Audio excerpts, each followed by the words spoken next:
நாயகன் சாமானிய நாயகன் தமிழக தாய மீட்க உறுதி கொண்ட ஒரு மகன் அடித்தட்ட பார்த்தவன் அரியணையும் பார்த்தவன் புரட்சி தலைவி வழி புலியனவே நடந்தவன் ஏழ வாழ வைக்க சீறி வந்த திருமகன் ஏறு கலப்ப குடிச்சு மேல ஏறி வந்த தலைமகன் ஏழ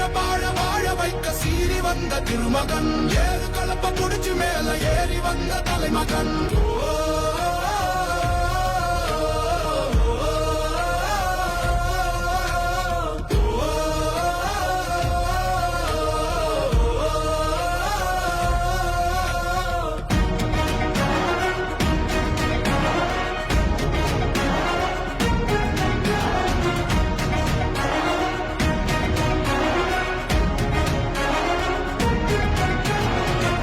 தமிழர் எழுச்சி பயணம் புயலா உருவாச்சே பல வருஷம் கழிச்சு நினைச்ச கனவு நிஜமா நடந்தாச்சே புரட்சி தமிழர் எழுச்சி பயணம் புயலா உருவாச்சே நம்ம சேரும் போது வெற்றி வந்து விழுந்தாச்சே மக்களை காப்போம் தமிழகத்தை மீட்போம் மக்களை காப்போம் தமிழகத்தை மீட்போம்